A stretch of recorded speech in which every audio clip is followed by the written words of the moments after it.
दोस्तों, भारत के लोकतांत्रिक इतिहास में एक महत्वपूर्ण मोड़ आया है। केरल विधानसभा ने सोमवार 29 सितंबर को सर्वसम्मति से एक प्रस्ताव पारित किया, जिसमें भारत निर्वाचन आयोग द्वारा प्रस्तावित स्पेशल इंटेंसिव रिवीजन यानी कि एसआईआर का कड़ा विरोध किया गया।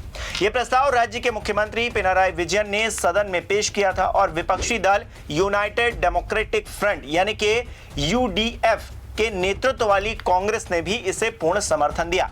ये दुर्लभ एकता राजनीतिक दलों के बीच चुनावी प्रक्रिया की पारदर्शिता और नागरिकों के मताधिकार के अधिकार की रक्षा के लिए देखने को मिली। दोस्तों, आपको बता दूं कि एसआईआर मतदाता सूची का विशेष गहन परिशोधन है, जिसको ईसीआई ने पूरे देश में लागू करने का ऐलान किया है। इसका उद्देश्य मतदाता सूची को शुद्ध करना बताया जा रहा है, लेकिन आलोचकों का कहना है कि यह प्रक्रिया लाखों पात्र मतदाताओं को सूची से बाहर कर सकती है। केरल में आगामी स्थानीय निकाय चुनाव नवंबर-दिसंबर 2025 और 2026 के विधानसभा चुनाव को देखते हुए यह कदम और संवेदनशील हो जाता है। प्रस्ताव में ईसीआई से मांग की गई है कि मतदाता सूची का परिशोधन पारदर्शी, निष्पक्ष और लोकतांत्रिक तरीके से हो, ताकि नागरिकों के मौलिक अधिकारों का उल्लंघन न हो सके। वहीं यह घटना न केवल केरल की राजनीति का हिस्सा है, बल्कि पूरे देश में चल रही बहस का प्रतिबिंब भी है। बिहार में एसआईआर की प्रक्रिया से पैदा हुए विवादों ने इसे राष्ट्रीय मुद्दा बना दिया है।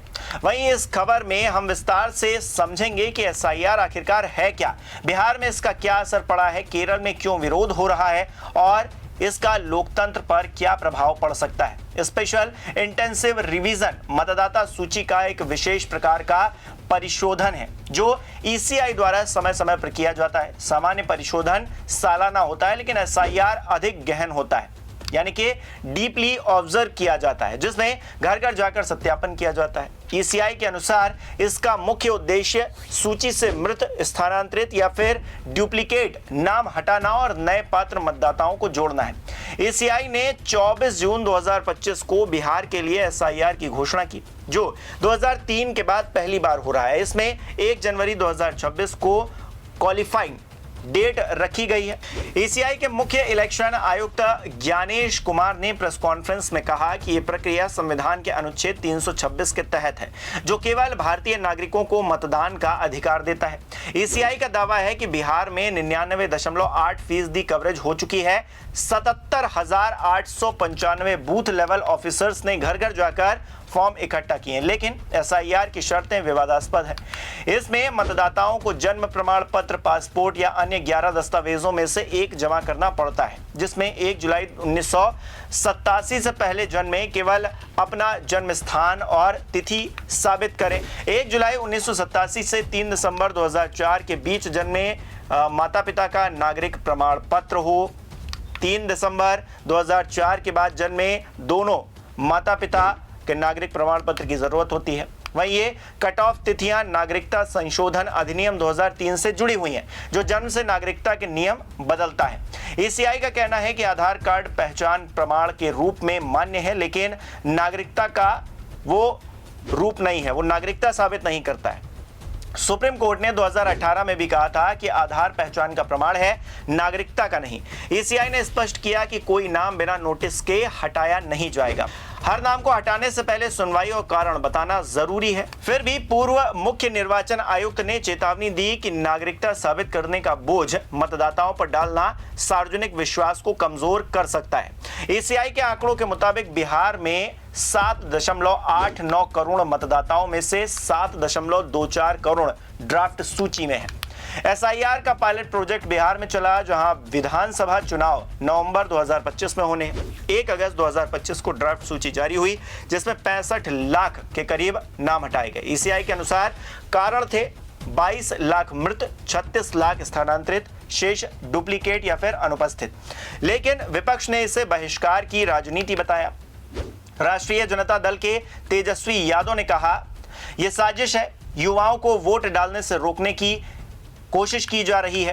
कांग्रेस ने आरोप लगाया कि राज्य मशीनरी का दुरुपयोग हो रहा है। NGO association for democratic reforms ने सुप्रीम कोर्ट में याचिका लगाई, जिसमें कहा कि यह अनुच्छेद 14, 19 और 21 का उल्लंघन है। याचिकाकर्ताओं का तर्क था कि बीएलओज द्वारा घर घर सत्यापन में पूर्वाग्रह हो सकता है और दस्तावेज न होने पर लाखों नाम काटे जा सकते हैं। सुप्रीम कोर्ट ने 14 अगस्त 2025 को अंतरिम आदेश दिया।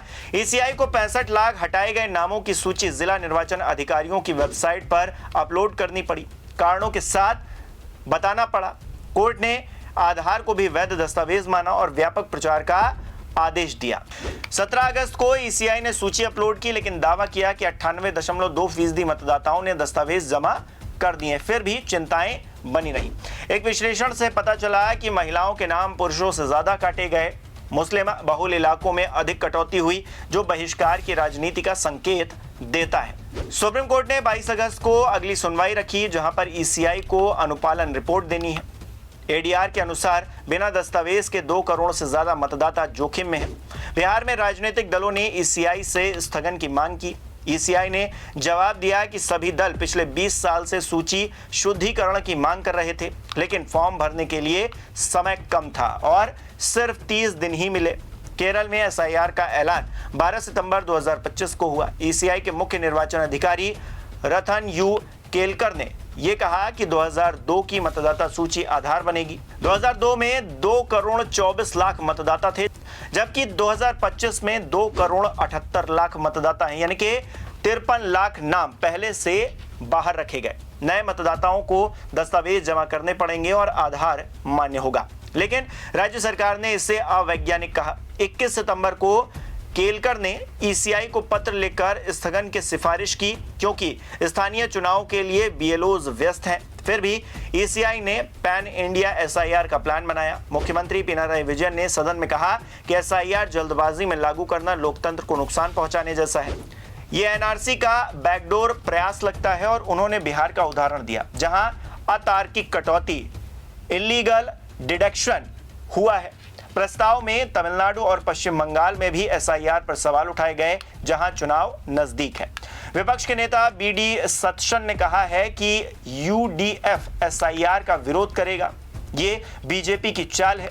19 सितंबर को यूडीएफ ने समर्थन की घोषणा की। स्पीकर एएन शमशीर ने संशोधनों के बाद सर्वसम्मति से घोषणा की। बीजेपी नेता वी मुरलीधरन ने इसे राजनीतिक स्टंट बताया, लेकिन सदन में बीजेपी के विधायक नहीं हैं। केरल में 2002 का पिछला जो एसआईआर हम देखें तो वो सफल रहा था, लेकिन अब 23 साल पुरानी सूची पर आधारित प्रक्रिया को अव्यावहारिक बताया जा रहा है। सीपीआईएम के एमवी गोविंदन ने कहा है कि 5 मिलियन मतदाता बाहर हो सकते हैं, ये सीएए लागू करने की साजिश है। आपको बता दें कि तमिलनाडु और पश्चिम बंगाल में भी विरोध हो रहा है। तमिलनाडु में डीएमके ने कहा है कि अल्पसंख्यकों को निशाना बनाने के लिए है। पश्चिम बंगाल की जो सीएम है ममता बनर्जी, वो ईसीआई पर केंद्र के दबाव का आरोप लगा रही हैं। ईसीआई ने कहा है कि एसआईआर बिहार के बाद प्रगतिशील रूप से चलेगा। पूर्वोत्तर में नागरिकता के मुद्दे पर संवेदनशील ये मुद्दा बन जाता है। असम एनआरसी के बाद एसआईआर से डर है। विपक्षी नेता राहुल गांधी ने कहा है कि डिजिटल फ्रॉड की जांच जरूरी है, लेकिन एसआईआर से लाखों वोटर बाहर ना हो। ईसीआई के अनुसार कोई भी पात्र वोटर बाहर नहीं होगा, लेकिन विशेषज्ञ कहते हैं कि ग्रामीण क्षेत्रों में दस्तावेज कम है, जिसकी वजह से संभावनाएं कुछ और भी हो सकती हैं। एलडीएफ और यूडीएफ की एकता सराहनीय है। सतीशेन ने कहा है कि हम चुनावी धांधली नहीं होने देंगे। विजय ने ईसीआई पर संदेह के बादल होने का आरोप लगाया है। बीजेपी ने इसे राजनीतिक नाटक करार दिया है। सुप्रीम कोर्ट की अगली सुनवाई बिहार एसआईआर पर फैसला लेगी, जो केरल को प्रभावित कर सकता है। ईसीआई ने कहा है कि केरल में स्थगन पर विचार हो रहा है। राज्य सरकार ने कहा है कि हम आंदोलन चलाएंगे। आपको बता दें कि केरल का प्रस्ताव लोकतंत्र की रक्षा का प्रतीक बताया जा रहा है। ये याद दिलाता है कि मताधिकार मौलिक अधिकार है। ईसीआई को पारदर्शी होना चाहिए और पारदर्शिता को चुनाव में और बढ़ावा मिलना चाहिए। नागरिकों को सतर्क भी रहना चाहिए, अपने नाम चेक करना चाहिए। ये घटना साबित करती है कि राजनीति से ऊपर लोकतंत्र है। वहीं इस खबर पर आपकी क्या राय है, हमें कमेंट करके जरूर बताइए। फिलहाल इस खबर में इतना ही। ऐसी ही तमाम राजनीतिक खबरों के लिए बने रहिए हमारे साथ और देखते रहिए 4 PM गुजरात।